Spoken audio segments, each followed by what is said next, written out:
Good morning, and thank you for joining us for Coffee with Tom and Joanne. I'm Joanne Toronto. And I'm Tom Matthews. And today we are continuing our trend talking about investment real estate and focusing on 1 to 4 families. And today's topic is capitalization rate, also known as a cap rate. So Joanne, do you want to give people a basic definition of this? So a basic definition of a cap rate is an analyzation. It's a formula that you use to basically divide the property's net operating income by the current market value. So Tom, you had just talked about, before we started recording this video, about what is an average cap rate for a property in the United States. Yeah, so nationally, and this data is obviously a little bit older, but right now, nationally, the capitalization rate is around 4.5%. And, it's an important number to have for a metric for investors, because as you're sitting, and markets constantly change. Right. So that data is a little old, but that was what the national average is. And so what a lot of people want to do is they want to figure out, what is my risk tolerance? If I want to get into owning investment real estate, are there other vehicles that might make more sense for me to invest my money? So right now we're in an environment where interest rates have gone up. So right now you can actually get money in a CD close to 5%. So if you're looking in your marketplace and the capitalization rate is 5%, you might be thinking, well, that's okay, because I want to buy this investment property for appreciation gain. I want to buy it today for $500,000 with hopes to sell it in 5 years for $700,000. So, but by knowing the capitalization rate, you're going into this investment eyes wide open. You have to have kind of a metric, because people buy investment properties, in my opinion, for 2 primary reasons. One is cash flow, and the other reason is appreciation gain. So, that's important. So Joanne, what do you look at when you're talking to investors? What other metrics are they thinking about? So the most important thing in my mind is knowing what the net operating income is. So calculating out the net operating income is a little bit detailed. So when a multifamily is for sale, there are things that we need to know. The first is we need to know, what are the rents on the units, okay? And are they tenanted at the time, right? And what is the vacancy rate of those apartments through the history of the seller's ownership? So by calculating the net operating income, we are taking kind of like the gross income, which is all of the rents together, and then we are subtracting your operating expenses. So operating expenses can be, a lot of people use these calculations differently, and they're a little bit nuanced, but generally speaking, it's your expenses are what you're paying to carry the property, any utilities, handyman services, repairs, mowing and plowing snow, those types of things. And they're the expenses that are on you as the owner. So if you have a property where there's one heating system for everybody, the tenants are not going to individually be paying their heating bill, and that will be part of your operating expenses, would be to pay the heating bill. So you have to calculate your rents accordingly. Correct. So when you take that number, and so you have, 4 apartments rented, and then you take away all of your expenses, that is equal to your net operating income. So that is what the property is generating.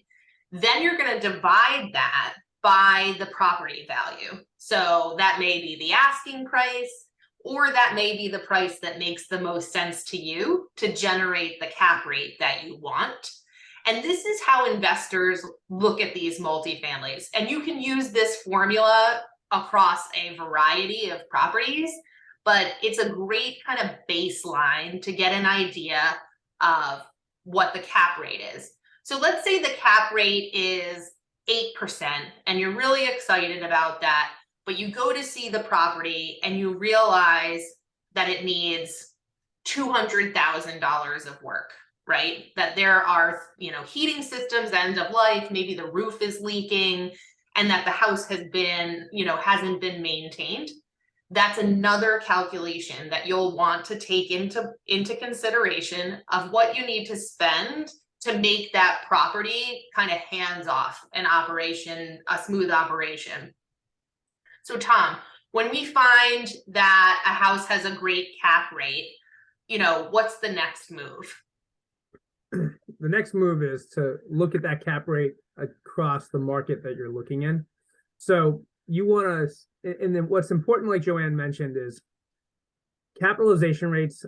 Some people will include the mortgage payments, principal and interest, and some people do not.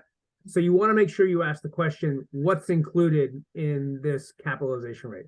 Because you want consistency. Right. So say we're in a certain market, let's just say Leominster, Massachusetts, and say the capitalization rate in that market is 5%. And you find a property that has a capitalization rate of 10%. So you're saying, wow, this property is really good on paper. But like Joanne says, it needs $100,000 of investment. Mm-hmm. If you think you're going to hold that property for 10 years and you invest $100,000, you can kind of break that down by looking at it as like a $10,000 investment per year. Mm-hmm. Does the capitalization rate still look as juicy on paper now? And that's a great way to analyze it, because you may put that $10,000 into your net operating income, and all of a sudden that 10% cap rate drops down to 6.5%. Mm-hmm. And it still might be above market, but is that what you're looking for? Yep. I have some investors who say, I'll make 20 offers on 20 different properties because I will look to find a property where I can make my numbers. Because, right. And you might be sitting there saying, well, why would someone sell a property that has a great cap rate? And the answer is typically because they have other investments that aren't doing well and they need to liquidate cash. That's where you can find deals in the marketplace, but you have to be patient, right? You have to be patient, and you have to be really critical with the numbers. Right. So, even if you find a property that, let's say you have to make $100,000 investment to replace heating and AC and roof or whatever, you can then factor that into your horizon, and you may say, in years 1 through 3, this is what we'll do. In years 3 through 6, this is what we'll do, and this is what the cap rate is going to generally look like at that point. And then maybe your cap rate jumps after that, and you want to figure out how much time is it going to take for you to recoup your investment.